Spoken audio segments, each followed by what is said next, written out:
تو مولانا نے فرمایا ہاں ہوتا ہے، ان پہ ہوتا ہے جو لامالس ہوتے ہیں، ہم تو وارثوں والے ہیں، اس لیے قبر کے عذاب کا تو ہمیں خوف نہیں ہے۔ حامین کرام، شریعت کیا ہے، اسلام کیا ہے؟ کسی نے حضرت عائشہ رضی اللہ تعالیٰ عنہ سے پوچھا تھا کہ حضور کا، نبی کریم صلی اللہ علیہ وسلم آقا علیہ السلام کا اخلاق کیسا تھا؟ انہوں نے بڑی حیرانگی سے پوچھا تو کوئی قرآن نہیں پڑھتا؟ جو قرآن ہے وہی سرکار کا اخلاق تھا۔ وہ اخلاق کیا تھا؟ آقا علیہ السلام کی گلی سے گزرتے تو ایک عورت، ایک کافرہ آپ پر اس انتظار میں ہوتی کہ آقا علیہ السلام جب اس گلی سے گزریں گے تو وہ آپ پر گند ڈالیں۔ مجھے آپ یہ بتائیں کہ ناموس رسالت کی اس سے بڑی کوئی اور توہین ہو سکتی ہے؟ کیا صحابہ کرام کو غصہ نہیں آتا ہوگا؟ وہ کیا اس ایک عورت کو قتل کرنے کے لیے صحابہ کے پاس طاقت نہیں تھی؟ یہ ہے وہ اخلاق نبی صلی اللہ علیہ وسلم کہ وہ گند پھینکتی اور ایک دوسرے نہیں پھینکا۔ آقا نے پوچھا گند نہیں آیا گھر سے؟ انہوں نے کہا یوں بیمار ہو گئی ہے، وہ بدبخت بیمار ہو گئی ہے۔ سرکار نے کہا چلے اس کو عیادت کرتے ہیں اس کی۔ یہ شریعت ہے، یہ اسلام ہے۔ مولانا کائنات ایک کا گلا کاٹ رہے تھے، کافر نیچے آیا ہوا تھا، آپ تلوار سے اس کا گلا کاٹنے لگے تو اس نے تھوک دیا، مولا نے چھوڑ دیا، وہ آپ کا بکا رہ گیا۔ اس نے کہا ایلی تم نے مجھے چھوڑ دیا، میں نے اتنی بڑی گستاخی کی۔ اب نے پورا گلا تو اس لیے کاٹ رہا تھا نا کہ تو کافر تھا اور اسلام کا مخالف تھا، اب اس میں میری توہین بھی شامل ہو گئی تھی، اس لیے میں نے تجھے چھوڑ دیا کہ مجھے غصے کی وجہ سے تجھے قتل نہ کروں گا۔ جو تو نے عمل کیا ہے اس پہ میرے دل میں یہ خیال لائے کہ اس نے میری بےعزتی کی ہے، میری توہین کی ہے۔ اور پھر طائف کے بازاروں میں پتھراؤ ہو رہا ہے، آقا علیہ السلام کے نالین مبارک خون سے بھر گئے ہیں، اور جبریل آ کے عرض کرتے ہیں اجازت ہو تو یہ پہاڑوں پر گرا دیں۔ اب میں نہیں جبریل، میں مولانا سے دعا کروں گا کہ اللہ نے دکھائے۔ یہ ہے اخلاق حسنہ۔ یہ واقعات سے جس پر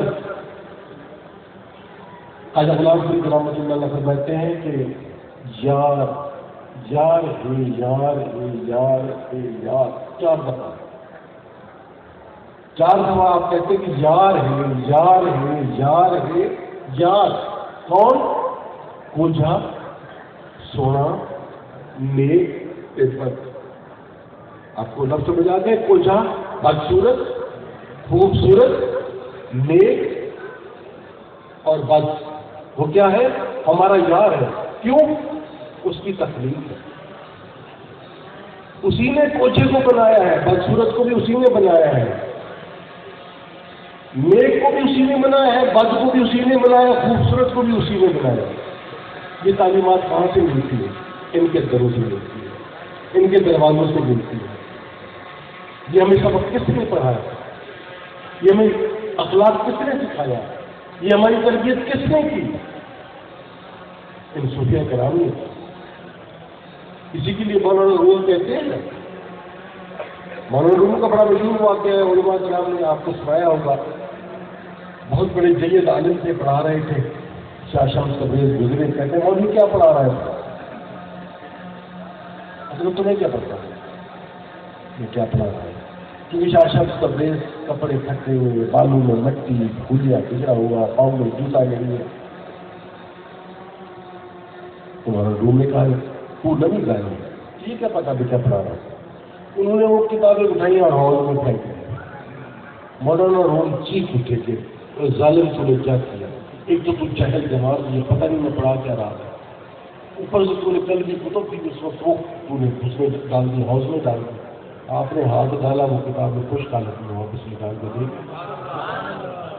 یہ کیا ہے؟ انہوں نے پوچھا یہ کیا ہے؟ وہ تو نے بھی ڈالا، تو نہیں جانتا یہ کیا ہے۔ کتابیں وہیں رہ گئیں، طلبا وہیں رہ گئے، مولانا روم اٹھ کے پیچھے چل پڑے اور کہتے ہیں کہ مولوی ہرگز نہ شو مولائے روم تا غلام شمس تبریزی نہ شو۔ تو یہ علم جو تھا یہ انہوں نے بتایا۔ بڑی خالق غلام کو فرماتے ہیں کہ جنہاں عشق فریق استاد کیا، جنہاں عشق فریق استاد کیا، سب علم عمل برباد کیا، پر حضرت دل آباد کیا۔ سو بج کروں لکھ حال کے عشق نہیں ہے تو عمل بیکار ہے نا۔ اب آپ پیشانیوں کے لاکھ بڑے بڑے نشان بنا لیں، ٹخنوں سے اوپر شلواریں باندھ لیں، ناک سے نیچے تک داڑیاں رکھ لیں، لیکن اگر اندر صاف نہیں ہے تو کچھ بھی نہیں، تو پھر کچھ بھی نہیں ہے۔ عشق کا ہونا ضروری ہے۔ جب ہمارے فاش فرید واز سناتو، فاش فرید واز سناتو، عالم جاہل شاہ گدا کو جے کوئی چاہے فقر پڑھا کو اپنے آپ کو بولے، سب کچھ تمہارے اپنے اندر ہے۔ کہ یہ باتیں ہمیں کس نے بتائی؟ دربار والوں نے بتائی۔ یہ وہ راستہ ہے جس سے ہم چل کر اپنی منزل حاصل کر سکتے ہیں۔ ہمارے اندر کینہ نہیں ہونا چاہیے، ہمارے اندر بغض نہیں ہونا چاہیے، ہمارے اندر نفرت نہیں ہونی چاہیے۔ جیسے حضرت وقار حسین لطیفی صاحب بتا رہے تھے کہ حسینیت کسی ہندو کے پاس نہیں ہو سکتی ہے، یزیدیت کسی مسلمان کے پاس نہیں ہو سکتی ہے۔ تو حسینیت کا لفظ جو ہے وہی ہماری مسلم بقا ہے۔ اس دربار والے کا جو درس ہے اس میں ہماری بقا ہے۔ جو ہمارے مشائخ نظام گزرے ہیں انہوں نے جو کچھ کہا ہے اس میں ہماری بقا ہے۔ اور آج کل پاکستان جن حالات سے گزر رہا ہے اس میں تو اور بھی ضروری ہو گیا ہے کہ ان درباروں کی طرف واپس آیا جائے۔ جس طرح مجددی صاحب فرما رہے تھے کہ آپ ہماری نوجوان نسل کو پڑھا کر رہے ہیں، آپ ہماری کتابوں میں کیا لکھ رہے ہیں؟ شیکسپیئر کا پتہ ہے، ورڈز ورتھ کا پتہ ہے، اگر نہیں پتا تو ہماری نسل کو شاہ لطیف کا نہیں پتا، اگر ہماری نسل کو نہیں پتا تو سکر فری کا نہیں پتا، اگر ہماری نسل کو نہیں پتا تو خواجہ فرید کا نہیں پتا، اگر ہماری نسل کو نہیں پتا تو بابا بلے شاہ کا نہیں پتا۔ آپ کا ایک نظر مارے اس کہکشاں کو دیکھے تو صحیح، کتنے خوبصورت ستارے ہیں اور کہاں کہاں انہوں نے دیے جلائے ہوئے ہیں۔ کہیں مست توکلی بیٹھے ہوئے ہیں، کہیں خوشحال فتق بیٹھے ہوئے ہیں، کہیں سلطان باہو بیٹھے ہوئے ہیں، کہیں حضرت شاہ لطیف بیٹھے ہوئے ہیں، کہیں سچل سنگ ہے، کہیں بابا بلے شاہ بیٹھے ہوئے ہیں، کہیں شاہ حسین بیٹھے ہوئے ہیں۔ ایک کیسی کہکشاں ہے، سینکڑوں سالوں کا درمیان میں سینکڑوں سالوں کا فاصلہ ہے، سینکڑوں سال صدیوں کا فاصلہ ہے، لیکن صدیوں پہلے سندھی میں جو بات ہو رہی ہے صدیوں بعد سریکی میں وہی بات ہو رہی ہے۔ کیوں؟ یہ وہ پیغام تھا جو ہمیں آقا علیہ السلام سے حضرت مولا کائنات سے ہوتا ہوا ہمارے تک پہنچا تھا، یہ اسلام تھا۔ میں پوچھتا ہوں ان سے، میں کہہ رہا ہوں کہ آپ بریلوی، آپ دیوبندی، آپ اہل حدیث، آپ کا جو بھی مسلک ہے یہ تو 150 سال پہلے آیا ہے، اس سے پہلے کیا تھے آپ؟ حضرت بابا فرید الدین مسعود گنج شکر کیا تھے؟ حضرت خواجہ معین الدین اجمیری کیا تھے؟ حضرت مجد الف ثانی کیا تھے؟ شاہ لطیف کیا تھے؟ اس وقت کیا تھا؟ جو بندیت تو نہیں تھی اس وقت، بریلویت بھی نہیں تھی۔ تو بھائی کوئی ان کا نام تو ہوگا نا، کوئی اسلام تو ہوگا نا ان کا۔ ہمارا وہی اسلام ہے جو ان بزرگوں کا تھا۔ یہ باقی بات کے ایڈیشنز ہیں جن کو ہم نہیں مانتے۔ ہمیں جو ان لوگوں نے سکھایا ہے، جو ان ہستیوں نے بتایا ہے، وہ ہے وہ اسلام جو آقا علیہ السلام لے کے آئے تھے۔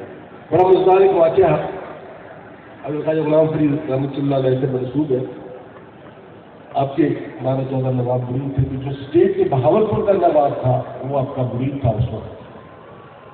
اس نے ایک اہل حدیث مولوی کو نکال دیا کیونکہ وہ خواجہ غلام فرید رحمۃ اللہ علیہ پر فتوے دیا کرتا تھا. یہ ان کو فتوے دینے کا بڑا شوق ہے. تھوڑی سی آپ ادھر ادھر تھوڑے سے ہوتے ہیں تو کفر کا فتوا ٹھکا لگ جاتا ہے. یعنی ان کو اور کوئی کام، انہوں نے کوئی فیکٹری لگائی ہوئی ہے فتوے کی، اور دیر بھی لگا کے فیکٹری سے یہ مال برآمد کرنے ملا. تو اس کو اس کے مرشد کے جب فتوے لگے تو اس نے مولویوں کا وقت نکل جانا. اب مجھ سے نہیں برداشت ہوتا کہ میں اپنے مرشد کے خلاف تیری فتوے بازی میں مجھ تک پہنچتی رہی اور مجھ سے گھبرا گئے. اچھا یہ بیچارے بڑے کمزور بھی ہوتے ہیں. اگر ان کی روزی کا مسئلہ بن جائے نا تو پھر وہ ہر بات آپ کی ماننے کے لیے تیار ہو جاتے ہیں جو بھی آتے ہیں. اس کو پریشانی ہوئی کہ اب روزی کہاں سے آئے. کس نے کہا اسی کے پاس چلا جائے جس کے خلاف فتوے دیتا تھا. مولانا پہنچ گئے، ساری حقیقت حال بتائی. انہوں نے کہا مولانا فکر نہ کرو، آپ یہ میرا رکا لے جائے اور جا کے نواب کے لیے. اب خالد صاحب کا یہ رکا آپ سنیں، یہ دنیا کا ایک پورا سسٹم اس میں موجود ہے، ایک نظام حکومت موجود ہے، ایک انسانی رویہ، زندگی کے انسانی رویے کی پوری تفصیل موجود ہے. آپ کے اوپر لکھتے ہیں اس وقت تھا صادق محمد خان، نواب صادق محمد خان تھا حکمران. آپ لکھتے ہیں صادق زیر بڑھ زبر نہ بڑھ مطلب پیش ہو. زیر، زبر اور پیش کے 3 حروف پر مبنی یہ فلسفہ حیات نہیں تو کیا ہے کہ زیر بند کر رہا ہو، جھک کر رہا ہو، کسی کے اوپر ظلم مت کرو، ڈرو خالق سے تو تمہیں بھی پیش آ سکتی ہے. زیر بڑھ زبر نہ بڑھ، یہ ایک صوفی کہتے ہیں. یہ بات صوفی کو ہی پتا ہے کہ زیر زبر کیا ہوتا ہے. مولوی صاحب وہ رکا لے کے گئے، ظاہر نواب صاحب نے اس کو اس رکے کو چوما اور ان کو بحال کر دیا. مولوی صاحب کی جان بچ گئی. میں پاکستان کیا کر رہا تھا کہ پاکستان بیرونی اور اندرونی حالات سے جس طرح دو چار ہے، اس میں نفرتوں کو کم کرنے کے لیے، ایک دوسرے سے مخالفتیں ختم کرنے کے لیے، ایک دوسرے کے خلاف فتوے بازی سے بچنے کے لیے ہمیں شریعت کی تعلیمات کو اپنانا پڑے گا.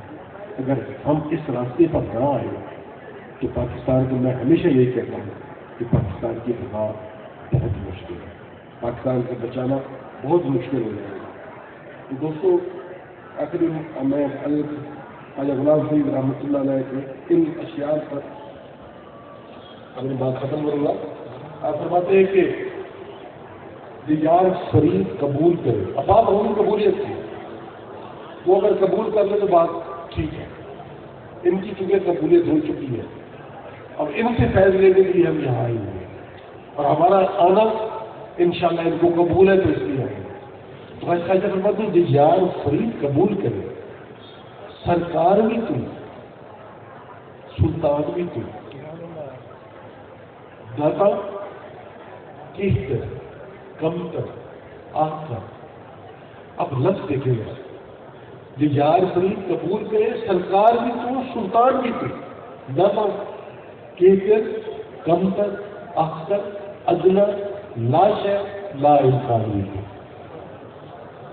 اس کو اب تشریح کی ضرورت تو نہیں ہے، دعا کرنی چاہیے کہ اختیار قبول کر لے. بہت بہت شکریہ.